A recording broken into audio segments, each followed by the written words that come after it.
Hey there, folks. How's it going? Glenn here, back with another weekly vlog. Hope you're all doing all right today. Staying out of the heat this July, staying cool, staying comfortable. Oftentimes when I put these vlogs together, I don't think too much about what I'm going to say in the vlog throughout the week until it actually comes to the day of recording, where I'm putting the script together right before I just sit in front of the camera and have at it. But this last week, I was actually thinking more about, what I wanted to say as I was, doing different jobs or experiencing things or learning things. So hopefully will allow me to have some better insights as I follow through this video. So one thing that came up, so as I've talked about a lot in my previous videos, a lot of my work comes through audiobooks. I do a lot of books through the website ACX, which is a subsidiary of Amazon, which helps set people up to, narrate audiobooks for different folks. And I've done a lot of work through there. And one thing I learned recently about ACX, so for the longest time, part of my strategy, especially as I've just been getting started, is I wanted to knock out a lot of like short, cheaper books just to get the experience, just for marketability, being able to say, I've completed X number of books, and most of them are royalty share books, so I only make money when the book sells, when somebody buys it off the marketplace.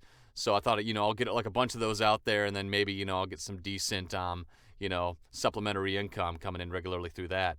But interesting thing, so I had finished a bunch of books these previous month or two, and noticed that a lot of them just weren't going on to audio review for whatever reason. So, normally after you finish a book and the author approves it, it goes through, quality testing and through a couple weeks before it ends up on the marketplace. And I noticed that some of them, were taking way longer than previous books that I'd completed, and I wasn't sure what was going on there.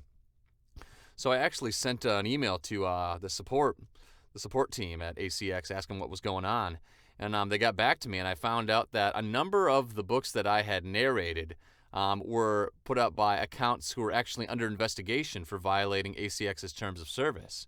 And because of that, it's unlikely that a lot of these books will ever reach the marketplace at any time. So a lot of these books that I, put time, effort into narrating, had sort of banked on like, okay, this is going to make me some money when I get it done. Maybe not a lot, but it'll be something that I can get done and put on my portfolio. It sounds like are never going to hit the marketplace, which I thought was interesting. I had never heard of this happening before. I mean, I'd watched a lot of YouTube videos about different voiceover people talking about doing audiobooks through ACX, and people talk about, a lot of the books don't pay that well. It tends to be, lower end work, but I had never heard anybody with the story that they had narrated a book that never ended up going onto the marketplace because, the rights holder had been involved in like some illicit activities or something. And once again, they only said that the accounts were under investigation. I don't know what they were under investigation for. I don't know how they broke the terms of service.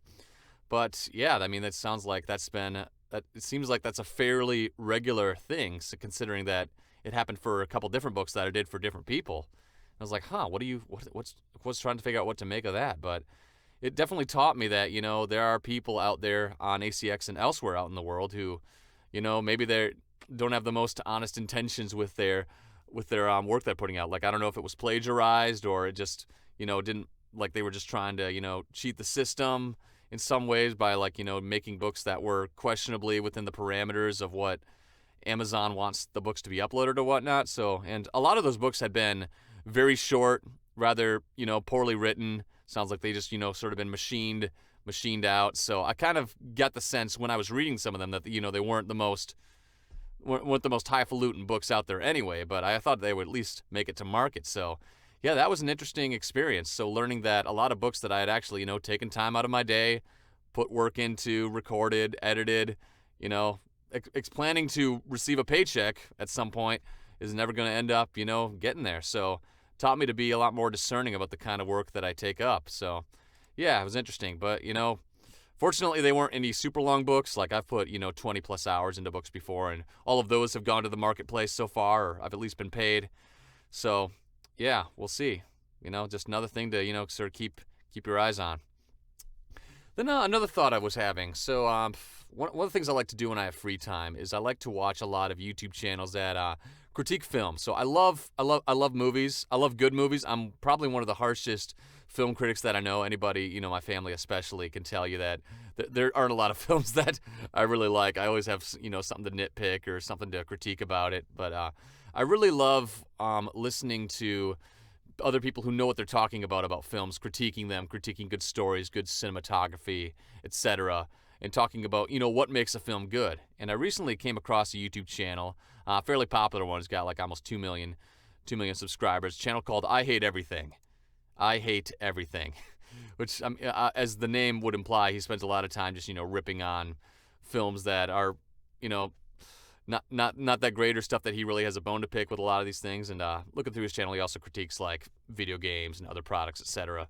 But he has this interesting series going on that's been going on for a couple years called The Search for the Worst, where I think it started, he looked on IMDb and looked to like the lowest 100 rated films on IMDb and was going to watch through them, critique them, make video reviews about them, and talk about, okay, let's see if we can actually find the worst film out there. And not even just like as bad as like, I don't know, like the Transformers films, or even like The Room, which has this cult following for being so bad that it's good. Like just tremendously garbage films, which just had very little intent of being quality, even on the outset. And a lot of these films were, just very cheap cash grabs. And so going through some of those films, like films so bad you wouldn't have even heard of them, because that's just how not worth your time they were. And he did a sub-series of these films, this Search for the Worst, where you looked at a lot of films that were like knockoffs of Disney and DreamWorks titles. And a lot of these films were like titled similarly to the films they were based off of, so that they could release, close to the release date, and maybe, somebody orders it on accident or thinks it's related or something, so that they can, make a few quick bucks that way. Really kind of scummy way of doing business. But interestingly enough, and I was watching a lot of these videos, that a lot of these videos actually had some pretty well-known actors in some of the roles there. So like I saw Christopher Lloyd was in some of them. The guy who played the Doctor in the Back to the Future franchise. Like Sarah Michelle Gellar was in one. Of Buffy the Vampire Slayer fame. And Christopher Plummer as well, who played Captain Von Trapp in the original Sound of Music way back in the day, and has done a lot of films since then. I thought it was so interesting that, these completely garbage films would have some, fairly big name actors. Maybe not like, not as big as like, a Brad Pitt or a Scarlett Johansson going on now, but, people you would recognize, people who had been in some big, blockbuster Academy Award-winning films. And I just thought it was fascinating that, even it reminded me a bit of my own position right now, where, a lot of the work I do simply for the paycheck.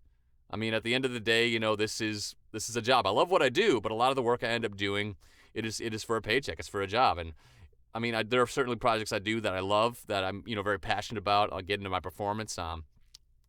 There's a mod I'm working on for Fallout 4 called Sim Settlements Conqueror, which is just an awesome team, awesome people, just, making a really cool story, doing some really cool stuff.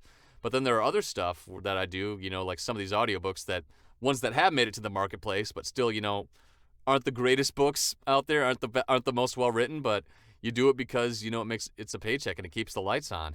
And it was fascinating to learn and to see here that, so many other, like, bigger name actors, union actors, folks who have been on these big, big film productions, like I said, gotten awards, just, critically acclaimed. We're in some of the similar situation as myself, where, they're still doing films that aren't as big, but, keep the lights on.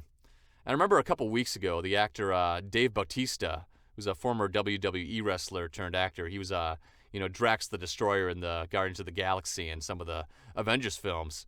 I think I'd heard on social media a few weeks ago that I think somebody had asked him if he would ever consider being in any of the Fast and the Furious movies, to which he responded that he wouldn't, because he only wants to be in good movies. Which and I didn't get the full context. I don't know if that was just like a fun jab, or if he actually thought that he was above doing those sorts of things. But when I thought about that statement, that idea of being too good to be in a certain film, when I thought about that within the context of what I was just talking about with what I was learning about actors this week, I just realized that there are so many actors out there who don't really ascribe to that mentality. Like, you can go on to IMDb, pull up, just about any big name actor or actress you've ever heard of, and they'll have at least a couple films that just absolutely flopped, or, were doomed from the outset. but they were a paycheck. They kept, as they say, kept the lights on.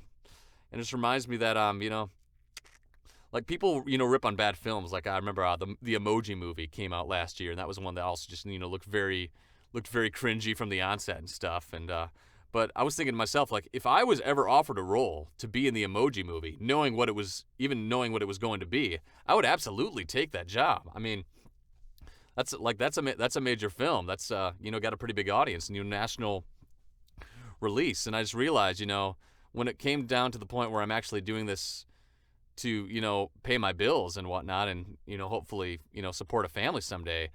At the end of the day, I'm willing to do pretty much just about any kind of project that will give me a paycheck for it. And it's once again surprised to learn that so many actors also felt the same way.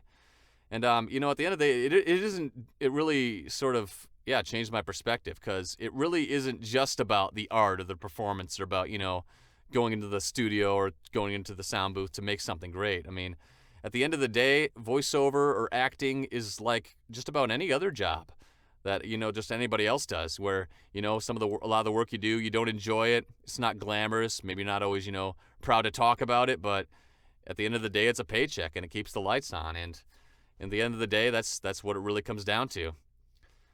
All right, this is probably the longest video I've ever done so far. So that's about all I got here. That's about all my thoughts for this week. Got some exciting stuff coming up later this week. I'm working on some demos. There's a gentleman, fellow voiceover talent of mine, friend of mine, who's helping me put together my character demo, which I've been meaning to do for a while.